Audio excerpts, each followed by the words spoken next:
Benny, we got to talk about what happened a little closer to home with Miss Taylor Swift because I did not. I knew Taylor was big. We like how much of a rabid fan base she had.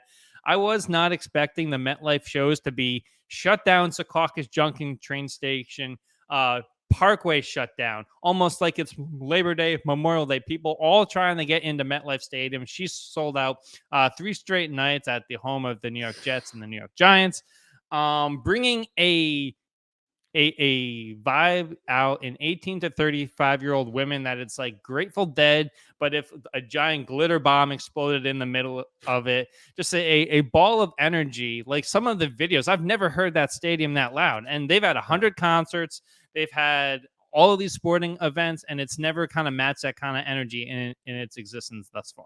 No, it's remarkable. I mean, I knew Taylor Swift was big. I knew she was successful and iconic.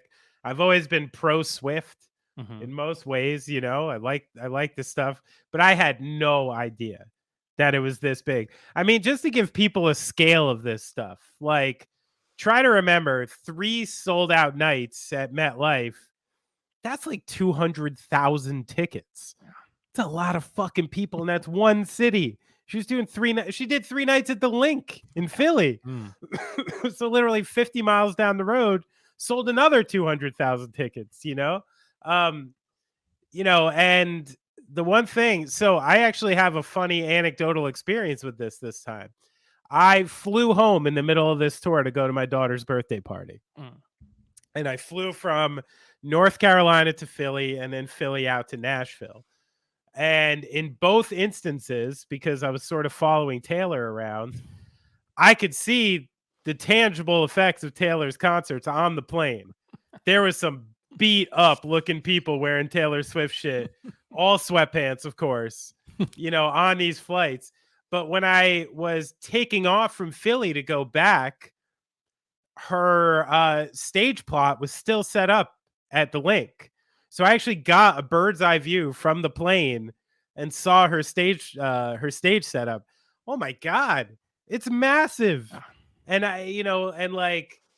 that's one of the things I was explaining to someone the other day. Like, just try to conceptualize like we're like a mildly successful rock band, right?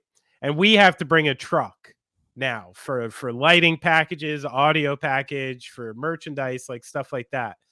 I see a stage like that and I'm like, shit, that thing must have taken 60, 80 trucks to just move this gigantic, performance arena. Because basically, when you go to these stadiums, they don't give you shit.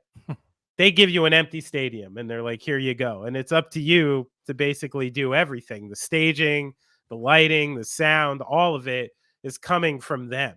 So, I mean, the amount of work and years and effort that it took from literally like probably thousands of people to put this show together is remarkable. It's like literally like a traveling city, and even you think, if you have 80 trucks going to a show, you have 80 truck drivers.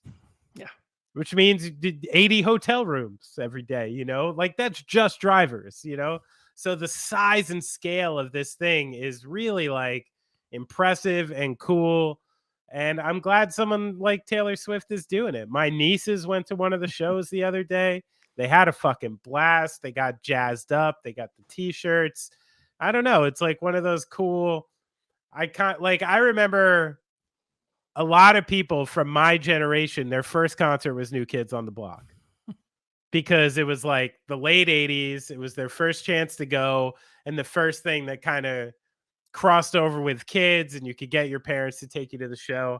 I have a feeling this is going to be a lot of people's first concert, and it's cool. I think it's going to a good person this time.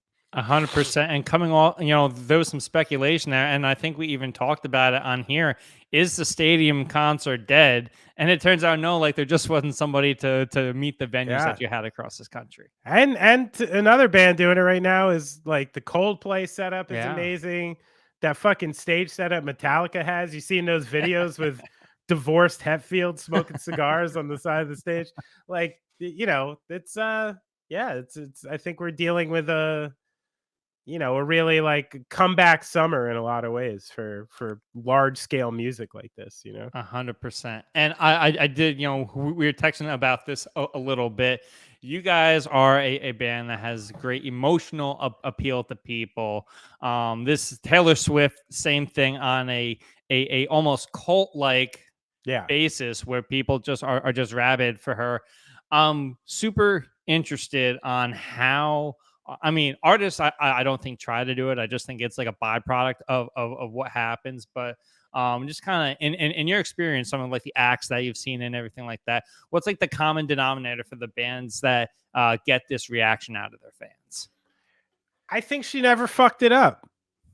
She never gave anything to her fans to apologize for, and like that's kind of a rare thing that people overlook, like she had hits and she had hits when she was young and she had so many opportunities to kind of blow it, say the wrong thing, do the wrong thing, put out a shit record.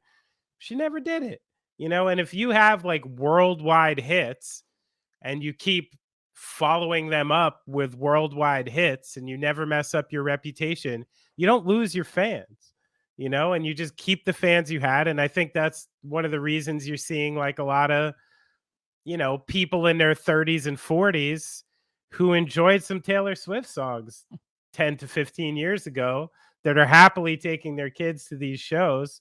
And it's becoming a multi-generational thing. So, but I think with her, the cult like status, there is more to Taylor Swift than songs, and there always have been. She's had a lot of situations where people tried to take advantage of her, and she stood up for herself, and has had press and positive press in other areas too, besides her music, which I think just added to this kind of massive narrative.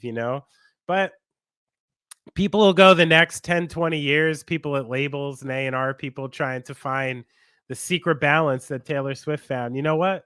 She's just really fucking good and she hit it at the right time. And this is what happens. Good for her. 100%. And hopefully her next move, which it seems to be, is going to save Hollywood. So get her fans back to the movie going theaters Elvis. too. She's going Elvis. No, as the director, which is what Elvis Oh. probably should have done with the Yeah, creative vision. right. Yeah, But right.